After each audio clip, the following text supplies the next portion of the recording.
What's up, fight fans? This is SquaredCircleProductions. I'm going in with another rant.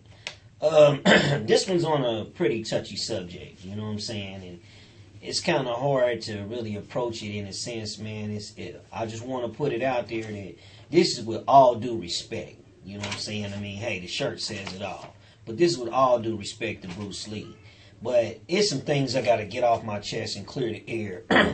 And, you know, maybe open the lines for discussion. You know, I mean, we've had the arguments back and forth and stuff, and that's not really it. I'm trying to put an end to this, and we got to move on. Okay?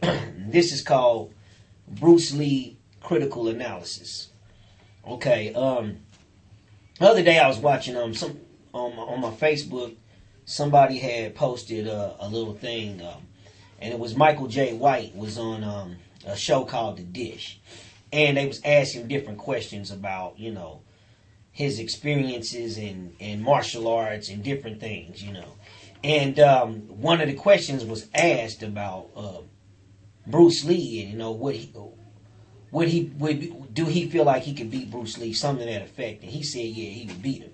He said, you know, all respect due, but the size difference was just too much, you know, and this and that. And everybody on the Facebook feed, all my friends and stuff was going in, you know, and then I looked at the thing. So basically, I came back with an answer, you know, and I'm not going to really reveal that at this moment because I'm going to discuss it. The answer that I gave, part of it is going to be in the discussion. But first thing first, Bruce Lee is the greatest martial artist of our time. But that doesn't mean he beat every martial artist in a fight. Okay? So to elaborate on that is this.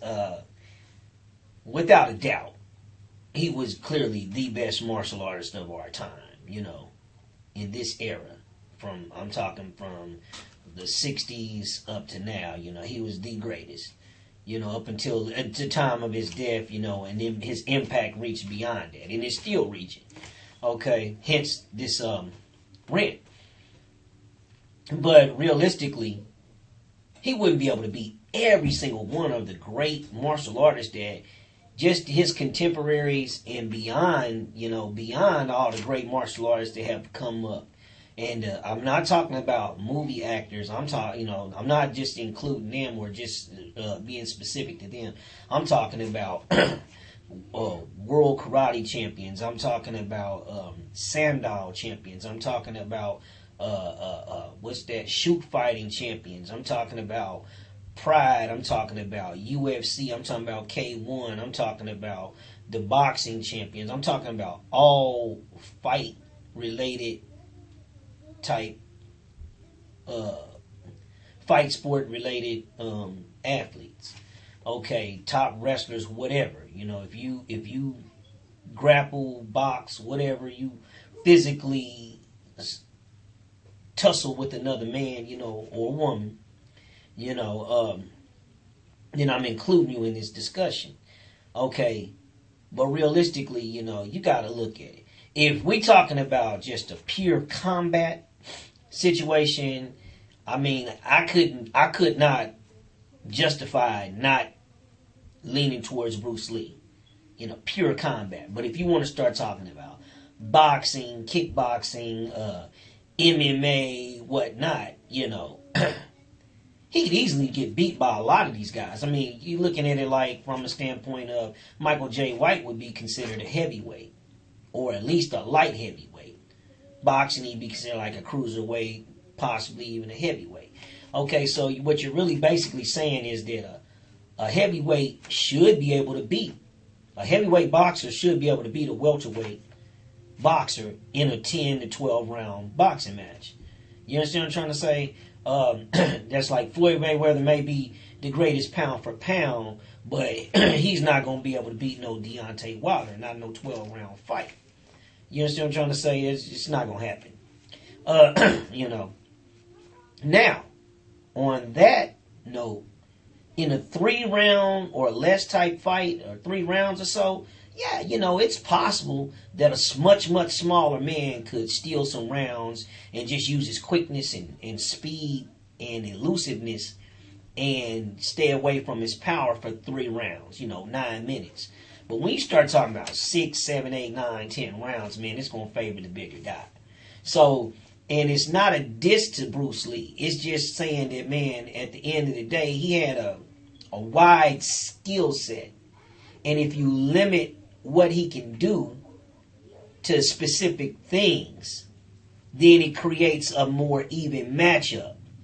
And so what I'm saying is that could be a difficult or a daunting task against a much larger man that's outweighing you 50, 60, 70 pounds. You understand what I'm trying to say? And you got boxing gloves on. It's a kickboxing match or something like that.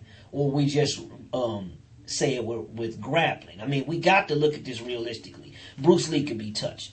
Which is going into my second point. Bruce Lee lost fights to his contemporaries. So why would it be inconceivable that the top level modern fighters couldn't win against Bruce? I kind of already elaborated on somewhat in the first part of it, but just to bring it back to the thing, it's not like people in Bruce Lee's time wasn't able to give him an L, or wasn't able to get through his defense, or whatever the challenge may have been. They weren't able to accept and successfully complete the task against Bruce Lee. But everyone that ever beat Bruce Lee, he did come back and beat him. But he took L's. He took L's in underground fights. He took L's in underground sparring matches with top pros. So or top level fighters of his era. So now people are even more advanced in the fight game. Why would it be unthinkable that they couldn't do the same? Okay, I'm just trying to put it in your head that Bruce Lee could be beat, had been beat, could be beat, eventually would have been beat had he continued to be around, had he continued to live. Now, third thing I want to go with Bruce Lee doesn't really get the credit he deserves for pioneering MMA. I mean, in a sense, he really is the one that started MMA, because his whole Jeet Kune Do, his whole journey led to understanding there's not one complete martial art, and that you have to borrow from every form of fighting. You take what is useful and you remove what isn't useful. And he came with a practical approach to fighting. You understand what I'm trying to say? So he got out of some of the esoteric values of fighting. He still believed in mind, spirit, and body, but a lot of the stuff you would see in like kung fu movies, or the ancient Chinese secret, all of that, the philosophy, a lot of that Zen or philosophy that we would see in depicted in martial arts movies and things of that nature. Some of that stuff, he said, well, hey man, he challenged some of that stuff like, hey, it's not very practical. So, we're going to remove that and just stick with this. You know what I'm saying? Instead of throwing a hook, if you can go with a straight line punch, why not? If it's more direct, then that's what you use. He was all about using the most direct, simple line of attack. So I ain't gonna sit back and say that a lot of times his stuff was a combat style. So it ain't gonna necessarily look pretty, but it's very effective. Okay. But he don't really get the credit. I mean, UFC did put him in that last fight game they made. They made him a playable character.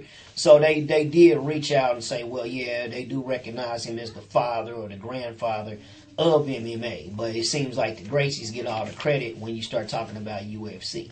And that rightfully so, because that is sort of like their baby.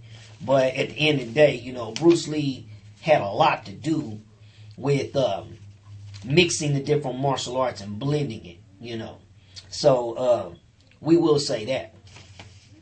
Okay.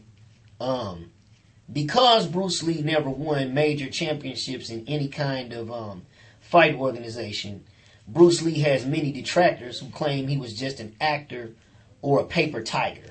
Okay, and That's where so many people go. See, with Bruce Lee, there's no in between. You're either just all the way in with him. He can do no wrong. He's unbeatable. He's invincible. This and this and this, that. No one before.